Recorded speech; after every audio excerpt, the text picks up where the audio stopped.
ಇವತ್ತು 1900 ಸಮಾವೇಶ ಇವತ್ತು ಕರ್ನಾಟಕದ ಏಕೀಕರಣಕ್ಕೆ ಕೂಡ ಒಂದು ಶಕ್ತಿಯನ್ನು ತುಂಬಿದೆ ಅನ್ನೋದನ್ನ ನಾವ್ಯಾರು ಕೂಡ ಮಾಡಲಿಕ್ಕೆ ಸಾಧ್ಯ ಇಲ್ಲ. ಆದ್ರಿಂದ ಇವತ್ತು ಬಡತನದಿಂದ ಸ್ವಾತಂತ್ರ್ಯ ನಮಗೆ ಬೇಕು. ಅದಕ್ಕೋಸ್ಕರ ಈ ಗ್ಯಾರಂಟಿಯನ್ನ 5 ಗ್ಯಾರಂಟಿಗಳನ್ನು ನೀಡಿ ಈ ದೇಶಕ್ಕೆ ನುಡಿದಂತೆ ನುಡಿದಿದ್ದೇವೆ. ನಾನು ಇನ್ನು ಹೆಚ್ಚಿಗೆ ಮಾತಾಡಕ್ಕೆ ಹೋಗುದಿಲ್ಲ. ಬಹಳ ಜನ ನಮ್ಮ ನಾಯಕರುಗಳು ಮಾತಾಡೋರಿದ್ದಾರೆ. ಆದ್ರಿಂದ ಈ ಸಂದರ್ಭದಲ್ಲಿ ನಾವು ನೀವೆಲ್ಲ ಸೇರಿ ಗಾಂಧೀಜಿಯವರ ತತ್ವ, ಅಂಬೇಡ್ಕರ್ ಅವರ ಸಿದ್ಧಾಂತ, ನಮ್ಮ ಸಂವಿಧಾನದಲ್ಲಿ ಏನೇನು ನಮಗೆ ಈ ಒಂದು ಗ್ರಂಥವನ್ನು ಕೊಟ್ಟಿದ್ದಾರೆ ಅದನ್ನು ಉಳಿಸ್ಕೊಂಡು ನಾವೆಲ್ಲ ಕಾಪಾಡ್ಕೊಂಡು ಹೋಗಬೇಕಾಗಿದೆ. ನಮ್ಮೆಲ್ಲ ನಾಯಕರುಗಳು ಇಡೀ ವಿಶ್ವ ರಾಜ್ಯದ ದೇಶದ ಉದ್ದಕ್ಕೂ ಕೂಡ ಬಂದಿದ್ದಾರೆ. ನೀವು ಎಲ್ಲ ಬಂದಿದ್ದೀರಿ. ಈ ಒಂದು ಐತಿಹಾಸಿಕವಾದಂತ ಕಾರ್ಯಕ್ರಮದಲ್ಲಿ ಪಾಲ್ಗೊಂಡದ್ದೇ ನಿಮ್ಮೆಲ್ಲರ ಭಾಗ್ಯ. ನಾನು ಆಗಾಗ ಒಂದು ಮಾತು ಹೇಳ್ತಾ ಇರ್ತೀನಿ, ಪುರಂದರದಾಸರ ಒಂದು ಮಾತು, ಇದು ಭಾಗ್ಯ ಇದು ಭಾಗ್ಯ ಇದು ಭಾಗ್ಯವಯ್ಯ ಪದ್ಮನಾಭನ ಪಾದ ಭಜನೆ ಪರಮ ಸುಖವಯ್ಯ ಅಂತೇಳಿ. ಹಾಗೆ ನೀವು ನಾವೆಲ್ಲ ಸೇರಿ ಇಂಥ 100 ವರ್ಷದ ಇತಿಹಾಸದ ಕಾರ್ಯಕ್ರಮದಲ್ಲಿ ಪಾಲ್ಗೊಂಡದ್ದೇ ಒಂದು ಭಾಗ್ಯ ಅಂತ ಭಾವಿಸಿದ್ದೇನೆ. ಎಲ್ಲರಿಗೂ ನಮಸ್ಕಾರ. ಜೈ ಹಿಂದ್, ಜೈ ಮಹಾತ್ಮ ಗಾಂಧೀಜಿ, ಜೈ ಕಾಂಗ್ರೆಸ್ ಪಾರ್ಟಿ.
इससे पहले के आज के कार्यक्रम की इनॉग्रेशन स्पीच के लिए मैं भारतीय राष्ट्रीय कांग्रेस के सम्मानित अध्यक्ष आदरणीय खड़गे जी को आमंत्रित करूं। उससे पहले हमारे कुछ साथी आदरणीय प्रियंका जी का, आदरणीय खड़गे साहब का मैं अनुरोध करूंगा।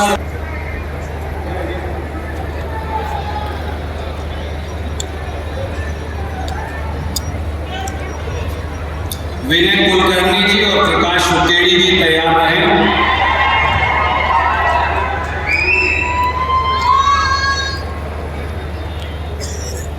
इसके बाद विनय कुलकर्णी जी कार्यकारी अध्यक्ष और प्रकाश हुक्केड़ी जी दोनों तैयार रहे।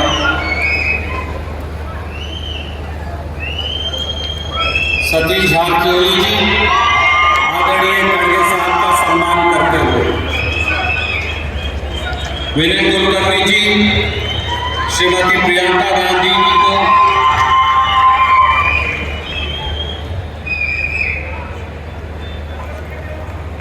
हुक्केरी साहब आगे आ जाए, गणेश जी, प्रकाश जी,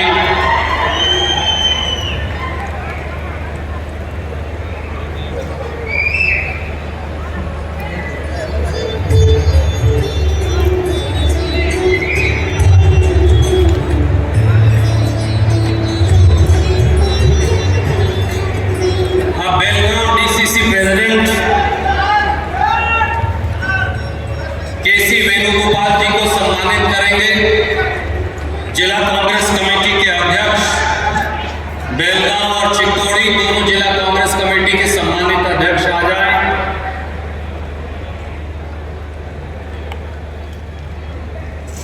और साथ में ನಮ್ಮ ಆರ್ಗನೈಸಿಂಗ್ ಸೆಕ್ರೆಟರಿ ಆದ ಶ್ರೀ ಕೆ.ಸಿ. ವೇಣುಗೋಪಾಲ್ ಅವರೇ,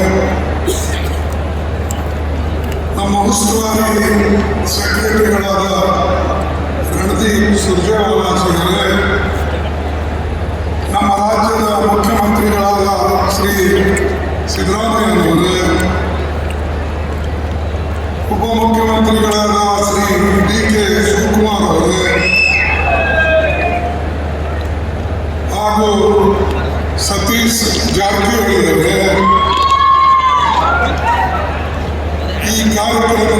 ಭಾಗವಹಿಸಿದಂಥ ಎಲ್ಲ ನಮ್ಮ ಕಾಂಗ್ರೆಸ್ ಪಕ್ಷದ ಮುಖಂಡರುಗಳೇ ಮತ್ತು ನಮ್ಮ AICCಯ ಪದಾಧಿಕಾರಿಗಳೇ, ಇಲ್ಲಿ ಉಪಸ್ಥಿತರಿರ್ತಕ್ಕಂಥ ಬಂಧುಗಳೇ, ಭಗಿನಿಯರೇ, ಯುವ ಮಿತ್ರರೇ, ರೈತ ಬಾಂಧವರೇ ಹಾಗೂ ಮಾಧ್ಯಮದ ಬಂಧುಗಳು, ನಾನು ಹೆಚ್ಚು ಮಾತನಾಡ್ತಕ್ಕಂಥ ಅವಶ್ಯಕತೆ ಇಲ್ಲ ಅಂತ ಹೇಳಿ ನಾನು ತಿಳ್ಕೊಂಡಿದ್ದೇನೆ. ಯಾಕಂದರೆ ಈಗಾಗಲೇ ಸಾಕಷ್ಟು ಸಮಯ ಆಗಿದೆ ಮತ್ತು ಪ್ರಿಯಾಂಕಾ ಗಾಂಧೀಜಿಯವರು ಮಾತಾಡಬೇಕು, ಸಿದ್ದರಾಮಯ್ಯನವರು ಮಾತಾಡಬೇಕು, ವೇದಿಕೆ ಮೇಲೆ ಕುಳಿತಂಥ ಅನೇಕ ಮುಖಂಡರು ನಿಮ್ಮನ್ನು ಉದ್ದೇಶಿಸಿ ಮಾತನಾಡ್ತಾರೆ. 2025 ಇದು ಹೊಸ ವರ್ಷದ ಶುಭಾರಂಭ ಮತ್ತು ಈ ಹೊಸ ವರ್ಷದಲ್ಲಿ ನಾವು ಜೈ ಬಾಪು, ಜೈ ಭೀಮ್, ಜೈ ಸಂವಿಧಾನ ಈ ರ್ಯಾಲಿಯನ್ನು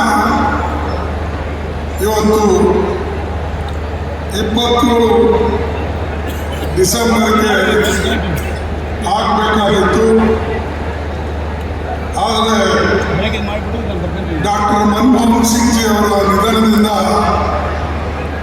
ಇದನ್ನು ಸ್ಥಗಿತಗೊಳಿಸಿ ಮುಂದೆ ಹಾಕಲಾಯಿತು. ಇಡೀ ದೇಶದಲ್ಲೇ ಮನಮೋಹನ್ ಸಿಂಗ್ ಅವರಿಗೆ ಶ್ರದ್ಧಾಂಜಲಿಯನ್ನು ಅರ್ಪಿಸಿದರು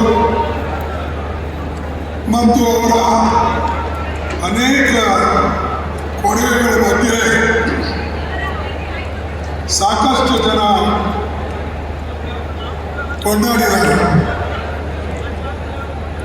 ಮನಮೋಹನ್ ಸಿಂಗ್ ಅವರ ಕಾಲದಲ್ಲಿ ಸುಮಾರು ನಮ್ಮ ಆರ್ಥಿಕ ಬೆಳವಣಿಗೆ UPA ಸರ್ಕಾರದ 10% ವರೆಗೆ ಬಂದಿತ್ತು. ಆದರೆ ಆವರೇಜ್ 10 ವರ್ಷದಲ್ಲಿ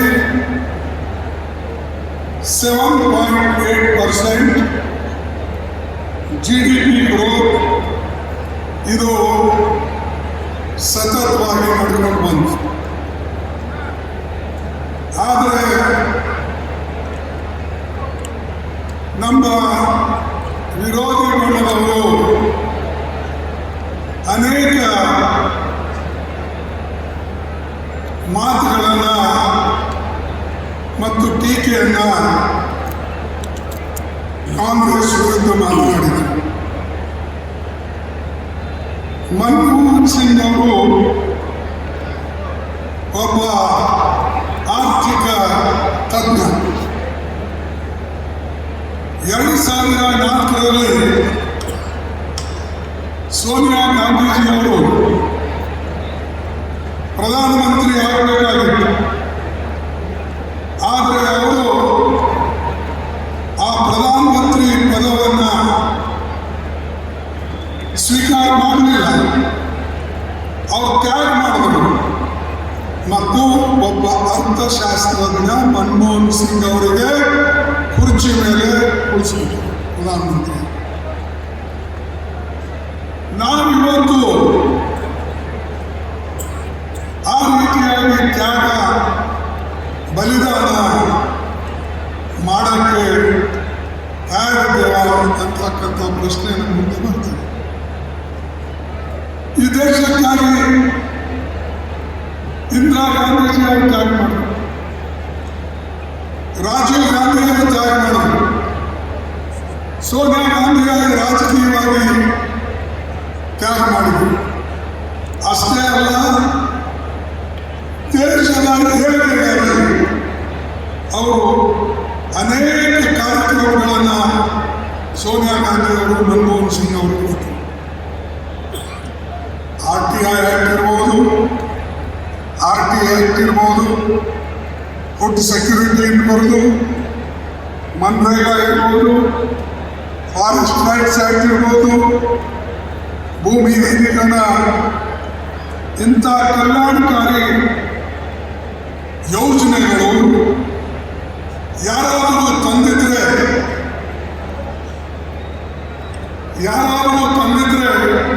ಅದು ಸೋನಿಯಾ ಗಾಂಧೀಜಿ ಅವರು ತಂದಿದ್ದಾರೆ ಅನ್ನತಕ್ಕಂಥ ಮಾತನ್ನ ನಾನು ಸ್ಪಷ್ಟಪಡಿಸ್ತೇನೆ. ಇದು ಬಡವರಿಗೆ, ಬಡವರ ಏಳಿಗೆಗೆ ಇಂಥ ಯಾವುದೇ ಒಂದು ಕಾರ್ಯಕ್ರಮ NDA ಸರ್ಕಾರ ತಂದು ಕೊಟ್ಟಿದ್ದೇನೆ. ನಾವು ಕೊಟ್ಟಂತ ಕಾರ್ಯಕ್ರಮಕ್ಕೆ ಅವರು ಟೀಕೆ ಮಾಡಿಕೊಂಡು ನಮಗೆ ಹೀಯಾಳಿಸಿ ಅನೇಕ ಮಾತುಗಳನ್ನು ನಮ್ಮ ವಿರುದ್ಧ ಅಪಪ್ರಚಾರ ಮಾಡಿ ಅವರ ಅಧಿಕಾರಕ್ಕೆ ಬಂದಿದ್ದರು. ಆದರೆ ಒಂದು ನೆನಪಿನಲ್ಲಿಡಬೇಕು, ಕಾಂಗ್ರೆಸ್ ಪಾರ್ಟಿಯು ಸದಾ ಬಡವರಿಗೆ, ಇಂದಿರಾ ಗಾಂಧೀಜಿಯವರು 10 ಪಾಯಿಂಟ್ ಪ್ರೋಗ್ರಾಮ್ ತಂದರು. ನಿಮ್ಮೆಲ್ಲರಿಗೂ ಗೊತ್ತಲ್ಲ, 1969ರಲ್ಲಿ ನಾನು ಬ್ಲಾಕ್ ಕಾಂಗ್ರೆಸ್ ಕಮಿಟಿ ಅಧ್ಯಕ್ಷತೆ. ಇವತ್ತು ನನಗೆ ಕಾಂಗ್ರೆಸ್ ಪಕ್ಷದ ಎಲ್ಲ ಮುಖಂಡರು ಸೇರಿ ಸೋನಿಯಾ ಗಾಂಧಿ ಅವರ ಸಹಕಾರದಿಂದ, ಬೆಂಬಲದಿಂದ ಇವತ್ತು ಅಖಿಲ ಭಾರತೀಯ ಕಾಂಗ್ರೆಸ್ ಕಮಿಟಿ ಅಧ್ಯಕ್ಷನಾಗಿದ್ದೇನೆ. ಅದಕ್ಕಾಗಿ ಅವರಿಗೆ ನಾನು ಧನ್ಯವಾದಗಳೆಲ್ಲ ಹೇಳ್ತೇನೆ. ನೀವೆಲ್ಲ ಆರಿಸಿದ್ರಿ ನನಗೆ, ಇದು ಸಣ್ಣ ಮಾತಲ್ಲ. ಯಾಕಂದ್ರೆ ಚುನಾವಣೆ ಆದರೂ ಕೂಡ ನನ್ನ ಜೊತೆಯಲ್ಲಿ ಇದ್ದು ನನಗೆ ಕೈ ಜೋಡಿಸಿ ಸಹಾಯ ಮಾಡಿ ಇವತ್ತು ಆರಿಸಿ ತಂದಿದ್ದಾರೆ. ಅದಕ್ಕಾಗಿ ನಾನು ಎಲ್ಲರಿಗೆ ಚಿರುಡಿ ಇದ್ದೇನೆ. ಕಾಂಗ್ರೆಸ್, ಕರ್ನಾಟಕ ಕಾಂಗ್ರೆಸ್ ಒಬ್ಬ ಕಾರ್ಯಕರ್ತನಾಗಿ ಅಖಿಲ ಭಾರತ ಮಟ್ಟದಲ್ಲಿ ನಾನು ಅಧ್ಯಕ್ಷನಾಗಬೇಕಾಗಿದ್ರೆ ನಿಮ್ಮೆಲ್ಲರ ಆಶೀರ್ವಾದ ಇಲ್ಲದೆ ನಾನು ಅದಕ್ಕೆ ಸಾಧ್ಯ ಆಗ್ತಿರಲಿಲ್ಲ. ಇದು ಕಾಂಗ್ರೆಸ್ ಗುಣ. ಬಿಜೆಪಿಯವರು ಅನೇಕ ಮಾತು ಹೇಳ್ತಾರೆ, ಯಾರಿಗೂ ಏನೂ ಮಾಡಿಲ್ಲ, ಸುಮ್ಮನೆ ಮಾತಾಡ್ತಾರೆ. ನಾವು ದಲಿತರಿಗೆ ಉದ್ಧಾರ ಮಾಡಿದೆವು, ದಲಿತರಿಗೆ ಅಧ್ಯಕ್ಷ ಮಾಡಿದ್ದೇವೆ, ಇವೆಲ್ಲ ಮಾತುಗಳು ಹೇಳಿಕೊಂಡು ಅವರು ಹೋಗ್ತಾ ಇದ್ದಾರೆ. ಆದರೆ ಒಂದು ಮಾತು ನಿಮಗೆ ನಾನು ಸ್ಪಷ್ಟಪಡಿಸ್ತೇನೆ, ಅವರು ಯಾವಾಗಲೂ ಕೂಡ ಬಿಜೆಪಿಯವರು, RSSನವರು, ಹಿಂದೂ ಮಹಾಸಭಾದವರು ದಲಿತರ ಜೊತೆಯಲ್ಲಿ ಇಲ್ಲ, ಯಾವಾಗಲೂ ದಲಿತರ ವಿರೋಧಿಗಳು ಅಂತಕ್ಕಂಥ ಮಾತನ್ನು ಸ್ಪಷ್ಟಪಡಿಸ್ತೇನೆ. ನೀವು ಕೇಳಬಹುದು, ಹಾಗೆ ನಾವೆಲ್ಲ ಬಡವರು, ರೈತರು, ಕೂಲಿಕಾರರು, ಅನೇಕ ಜನ ಇವತ್ತು ಈ ದೇಶದಲ್ಲಿ ಬಹಳ ಬದುಕಿ ಮಾಡ್ತಾ ಇದ್ದಾರೆ ಕಷ್ಟಪಟ್ಟು. ಅವರ ಬಗ್ಗೆ ಚಿಂತೆ ಇಲ್ಲ. MSP ಮಾಡ್ತಕ್ಕಂಥದ್ದು ಅದರ ಬಗ್ಗೆ ಅವ್ರಿಗೆ ಚಿಂತೆ ಇಲ್ಲ. ರೈತರಿಗೆ ನಾವು ಸಹಾಯ ಮಾಡಬೇಕು, ಗೊಬ್ಬರ ಬೆಲೆ ಕಡಿಮೆ ಮಾಡಬೇಕು, MSP ಹೆಚ್ಚಿನ ಮಾಡಬೇಕು. ಇದರ ಕಡೆ ಎಂದೂ ಕೂಡ ಮೋದಿಯವರು ಗಮನ ಕೊಟ್ಟಿಲ್ಲ, ಅವ್ರು ಕೊಡೋದು ಇಲ್ಲ. ಆದರೆ ಅವರು ಎಲ್ಲ ಕಡೆ ಆ ಮಾತನ್ನು ಹೇಳಿಕೊಂಡು ಹೊಂಟಿದ್ದಾರೆ. ಮತ್ತು ವಿಶೇಷವಾಗಿ ಇವತ್ತು ಗಾಂಧೀಜಿಯವರ ಇಲ್ಲಿ ಅಧ್ಯಕ್ಷರಾಗಿ 100 ವರ್ಷ. ನನ್ನ ಪುಣ್ಯ, ನನಗೆ ನಿಮ್ಮೆಲ್ಲರ ಪುಣ್ಯ ಅಲ್ಲೋ ಅಥವಾ ನಿಮ್ಮೆಲ್ಲರ ಸಹಕಾರ ಇವತ್ತು ಆ ಸ್ಥಾನವನ್ನು ನನಗೆ ನಮ್ಮ ಕಾಂಗ್ರೆಸ್ ಪಕ್ಷದ ನಾಯಕರು ಕಾರ್ಯಕರ್ತರು ನನಗೆ ವಹಿಸಿಕೊಟ್ಟಿದ್ದಾರೆ. ಇದು ಬಹಳ ಹೆಮ್ಮೆಯ ವಿಷಯ ಅಂತಕ್ಕಂಥ ಮಾತನ್ನು ಬಂಧುಗಳೇ, 26ನೇ ಡಿಸೆಂಬರ್ಗೆ ನಾವು ಒಂದು ಹೊಸ ಸಂಕಲ್ಪವನ್ನು ಕೊಟ್ಟೆವು. ನವ ಸತ್ಯಾಗ್ರಹ ಬೈಠಕ್ ಇಲ್ಲಿ ಬೆಳಗಾವಿನಲ್ಲಿ ನಮ್ಮ ವರ್ಕಿಂಗ್ ಕಮಿಟಿ ಮಾಡಿ ಸಿಸಿದವರು ಎಕ್ಸ್ಟೆಂಡೆಡ್ ವರ್ಕಿಂಗ್ ಕಮಿಟಿ ಮೆಂಬರ್ಸು ಎಲ್ಲರೂ ಸೇರಿ ಒಂದು ದೊಡ್ಡ ಸಭೆ ಮಾಡಿ ಬಹಿರಂಗ ಸಭೆ ಆಗಬೇಕಾಗಿತ್ತು. ಇದು ಡಾಕ್ಟರ್ ಮನಮೋಹನ್ ಸಿಂಗರ ಒಂದು ಆಕಸ್ಮಿಕ ಮರಣದಿಂದ ನಾವು ಮುಂದೆ ಹಾಕಬೇಕಾಗಿದೆ. ನಾನು ಬೆಳಗಾವಿ ಜನತೆಗೆ KPCC ಹಾಗೂ ಸಿದ್ದರಾಮಯ್ಯ ಅವರ ಸರ್ಕಾರ ಆರ್ಗನೈಸೇಷನ್ನವರು ಸೇರಿ ಬಹಳ ಒಳ್ಳೆಯ ರೀತಿಯಿಂದ ಬೆಳಗಾವಿನಲ್ಲಿ ದೊಡ್ಡ ಸಭೆಯನ್ನು ನಡೆಸಿ ಇಡೀ ದೇಶದ ಜನತೆಗೆ ತೋರಿಸಿದ್ದೀರಿ. ಎಲ್ಲಕ್ಕಿಂತಲೂ ಕಾಂಗ್ರೆಸ್ ಬಲಶಾಲಿ ಎಲ್ಲಾದರೂ ಇದ್ದರೆ ಅದು ಕರ್ನಾಟಕದಲ್ಲಿದೆ ಅಂತಕ್ಕಂಥದ್ದನ್ನು ನಾನು ಇಷ್ಟು ಈ ಒಂದು ಬೆಳಗಾವಿಯಲ್ಲಿ ಹುಟ್ಟಿ ದೇಶದ ಸ್ವಾಭಿಮಾನಕ್ಕಾಗಿ ದೇಶದ ಜನರ ರಕ್ಷಣೆಗಾಗಿ ಅವರು ಹೋರಾಟವನ್ನು ಮಾಡಿದ್ರು. ಅದಕ್ಕಾಗಿ ಇದು ರಾಣಿ ಚೆನ್ನಮ್ಮನ ಒಂದು ಊರು ಅಂತಕ್ಕಂಥದ್ದನ್ನು ನಾನು ಹೇಳ್ತೇನೆ. ಇದೇ ರೀತಿಯಾಗಿ BJP RSS ಇವರ ವಿರುದ್ಧ ಹೋರಾಟ ಮಾಡತಕ್ಕಂಥ ನಮ್ಮಲ್ಲಿ ಯಾರಾದರೂ ಶಕ್ತಿಶಾಲಿ ಒಬ್ಬ ಹೆಣ್ಣುಗಳಿದ್ರೆ, ಸ್ತ್ರೀ ಇದ್ರೆ ಅದು ಪ್ರಿಯಾಂಕಾ ಗಾಂಧಿ ಅವರು ಅಂತಕ್ಕಂಥ ಮಾತನ್ನು ನಾನು ಹೇಳ್ತೇನೆ. ಅವರ ಹತ್ರ ಧೈರ್ಯ ಇದೆ. ಅವರ ಕಾಣಕ್ಕೆ ಸ್ವಲ್ಪ ಮತ್ತೆ ಕಾಣ್ತಾರೆ ನಿಮಗೆ, ಸ್ವಲ್ಪ ಅವ್ರಿಗೆ ಮುಟ್ಟು ನೋಡಿ ಗೊತ್ತಾಗ್ತದೆ. ಯಾಕಂದ್ರೆ ಅವರು ಎಂದೂ ಕೂಡ ಯಾರಿಗೆ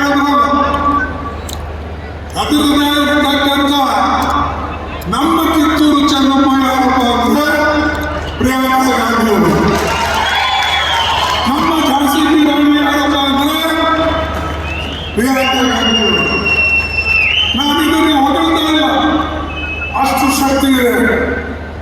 ತಂದೆಯನ್ನು ಕಳ್ಕೊಂಡು ತಾಯಿ ರಕ್ಷಣೆ ಮಾಡಿ 4-5 ವರ್ಷದ ಮಕ್ಕಳಿದ್ದಾಗ ಬೆಳೆದು ಬಂದು ಇವತ್ತು ರಾಹುಲ್ ಗಾಂಧಿಯವರು ಮತ್ತು ಪ್ರಿಯಾಂಕಾ ಗಾಂಧಿಯವರು ದೇಶದಲ್ಲೇ ತಮ್ಮ ಹೆಸರನ್ನು ಮಾಡಿದ್ದಾರೆ. ಯಾರಿಂದ ಸಾಧ್ಯ ಇದೆ? ನಾವೇನೋ ಮನೆಯಾಗಿ ನಾವು ಸ್ವಲ್ಪ ಸಣ್ಣ ಅನಾಹುತ ಆದರೆ ಎಲ್ಲರೂ ಕೂತು ಅಳ್ತೇವೆ, ಏನು ಹೀಗಾಯ್ತು ನಂಗಾಯ್ತು ಅಂತೇಳಿ. ಆದರೆ ಅವರೆಂದೂ ಕೂಡ ತನ್ನ ಹೊರತೆ ತನ್ನ ಕಮಜೋರಿ ಅವರು ತೋರಿಸಲಿಲ್ಲ. ಇಂಥ ಒಂದು ಗಾಂಧಿ ಕುಟುಂಬ. ಈ ಗಾಂಧಿ ಕುಟುಂಬಕ್ಕೆ ಈ ಶಾನು ಬೈತಾನೆ, ಮೋದಿನೂ ಬೈತಾನೆ, ಕೆಲವರು ಚಮಚಗಳು ಬೈತಾರೆ. ಅರೆ ನೀವು ಮಾಡಿ ತೋರಿಸಿದಪ್ಪ, ನೀವಂತೂ ಮಾಡೋ ಶಕ್ತಿ ಇಲ್ಲ, ಮಾಡೋದೇ ಬೆಂಬಲ ಕೊಡೋದು ಬಿಟ್ಟು ಅವ್ರಿಗೆ ಟೀಕೆ ಮಾಡ್ತೀವಿ. ಅದಕ್ಕೆ ಬಂಧುಗಳೇ, ಇಂಥ ಜನ ನಮ್ಮ ಪಕ್ಷದಲ್ಲಿದ್ದಾರೆ. ಸ್ತ್ರೀ ಶಕ್ತಿ ಇದೆ ನಮ್ಮಲ್ಲಿ, ಯುವ ಶಕ್ತಿ ಇದ್ದಾರೆ. ರಾಹುಲ್ ಗಾಂಧಿಯವರು ನಾವೆಲ್ಲರೂ ಕೂಡ ನಿಮ್ಮ ಜೊತೆಯಲ್ಲಿದ್ದೇವೆ. ನೀವು ಬೆಳಗಾವಿ ಜನ ಆಗಲಿ, ಕರ್ನಾಟಕ ಜನ ಆಗಲಿ, ಇಡೀ ಭಾರತದ ಜನ ಹೆದರ್ತಕ್ಕಂಥದ್ದೆಲ್ಲ ನಾವು ನಿಮ್ಮ ಜೊತೆಯಲ್ಲಿ ಹೋರಾಟ ಈ ಒಂದು BJP ವಿರುದ್ಧ ಮಾಡ್ತೇವೆ ಅನ್ನತಕ್ಕಂಥ ಮಾತನ್ನ ಈ ಸಂದರ್ಭದಲ್ಲಿ ಹೇಳ್ತೇವೆ. ಒಂದು ಅಧಿವೇಶನ, ಆ ಅಧಿವೇಶನದಲ್ಲಿ ನಮ್ಮ ಮಹಾತ್ಮ ಗಾಂಧೀಜಿಯವರು ಒಂದು ಮಾತನ್ನ ಹೇಳಿದರು. ಅದು ಹಿಂದಿ ಒಳಗಡೆ ನಾನು ಹೇಳ್ತೀನಿ.